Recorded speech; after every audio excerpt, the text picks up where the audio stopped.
Okay, great.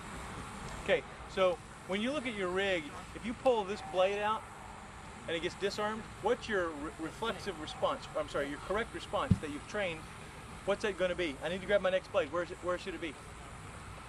It should be right here. We already determined that this is our quick draw rig, right? This is our quick draw blade. So when you draw from your rig, you don't want to draw that blade. You want that blade always there, so that when you draw from another position, when you're cutting and you get disarmed and taps you, binds you up, somehow it comes out, you stick it in and you go to the next guy, you can just go boom and be loaded for the next one. Does that make sense? Otherwise you'll go and you'll have nothing. You'll have to punch down the chain when you draw. Before you draw that. It'd be your secondary draws as fast as you need it. So after that you're drawing from numerous parts of your rig, and it's going to be based on placement. So lines of cutting. To define lines of cutting, we simply have a few cuts. So you know if we stop tapping? Yeah, there you go, cross hand. There you go. So this is basically we're doing pendulum parries. He's not punching me or kicking me in the groin, and I'm not poking him in the eyes or spitting in his face. Okay? Now if we look, first we have over the shoulder cuts. Over the shoulder cuts come over the shoulder like so. Okay? So they run right over the top like that. So where is it we first see that? Where did we first see that? 3 of 9, right? 3 to 4, right? So that's an over the shoulder cut. Okay, then we have, there you go, we have seam cuts. Okay, so otherwise I do it left-handed. Okay, so I go like this here. A seam is right here. You see that seam in between his arms? Okay, so that's a seam cut.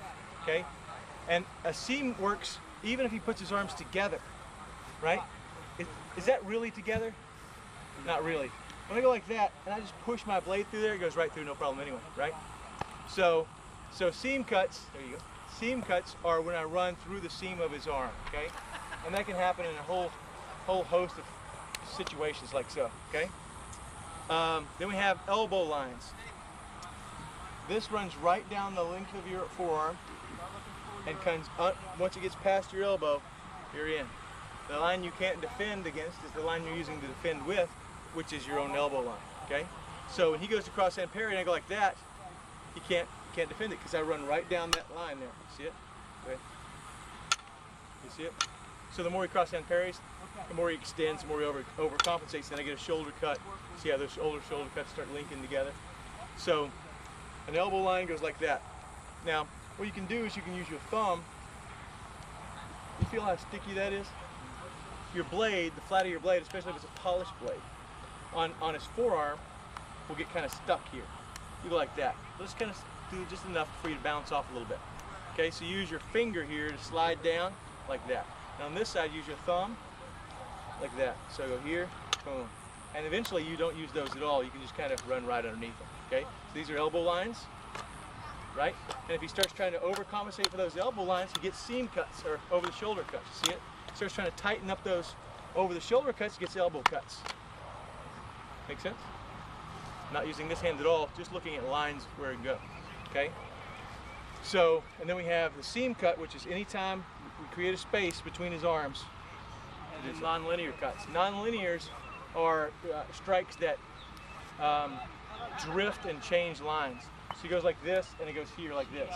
So I go here, boom, right into the armpit, right into the mandible angle, right into the femoral. So as he reaches for this, it just goes into another place. It goes here, like that. So those are non-linear attacks. Those are some of the highest levels of attack and incredibly hard to pick up. It takes a lot of training to be able to pick those up and stay in your structure and not overcommit and stuff like that. Okay, so let's take a look at some simple seam cuts. What I'm going to do is he's going to cross hand parry. I'm going to tap this down and cut this bicep here. What I want him to do is I want him to reach with this hand over here. See it? So now he's going to reach for this. Go ahead. When he does that, I'm going to take this hand and catch it, pull it around, and hook. Okay? This goes here, like so.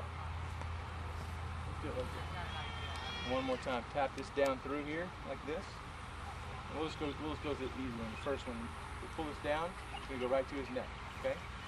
So one more time. Tap right here. Why does this work? Because once he gives it to this hand, he expects it to take care of it until it gets all the way over here. So to him, this is now dealt with. It's done until we get over here, where this hand needs to pick it up, right? So right in the middle of that, when he's thinking that's going to work, it comes loose, which makes him a little panicky, and he reaches for it. Okay? So one more time. I'll go here, like that, there, like so. Got it? So tap it down. Good. Going to tap it down, cut up the bicep here. He's going to reach for that. He's going to reach down and pull this down, go to the external jugular on this side, external jugular on this side. Whatever you want after that. Finish it. Okay, so eliciting reflexive responses. When people are trained, they give you good responses, right? Conditioned responses and then eventually correct responses. So I want to take those away. So I want to look at him like an onion. And so I don't want to just try and chop him in half, although that might be fun. What I want to do is I want to peel away a layer at a time until I get to the core, okay?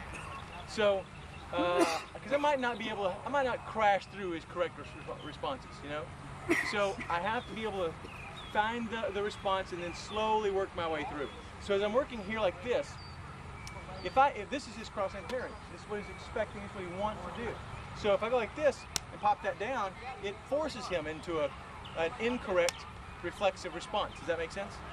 So when I go like this, that's where I get my cut. He goes, oh look, and he has to reach for it. Something bad will happen if he doesn't, right? And he knows that. Okay, so he can't just let me go and let me fold in on him. Okay, so but we know that this hand's going to pop out. Okay, same thing when I go this way. If I clear this, which is taught in the transition drill 1, if I reach up to grab this and he clears it correctly, then I don't get my grab. So that counters, that one thing counters everything we've done here in these in this section right here of these dignables, right? But when I do it faster than he's familiar with, okay, or I give him a line he's unfamiliar with, then those cause draw out reflexive responses. Reflexive responses. Now what that means is you can train 20 years in the martial arts and still get caught off guard by something that was faster than you were expecting or something that you've never seen. Does that make sense? So, and I try to tell people all the time, people go discount different types of attacks or different types of arts.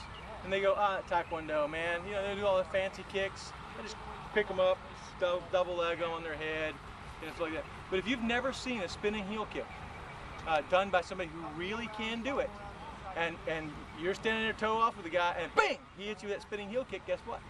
You get knocked out just like everybody else who's never seen a spinning heel kick.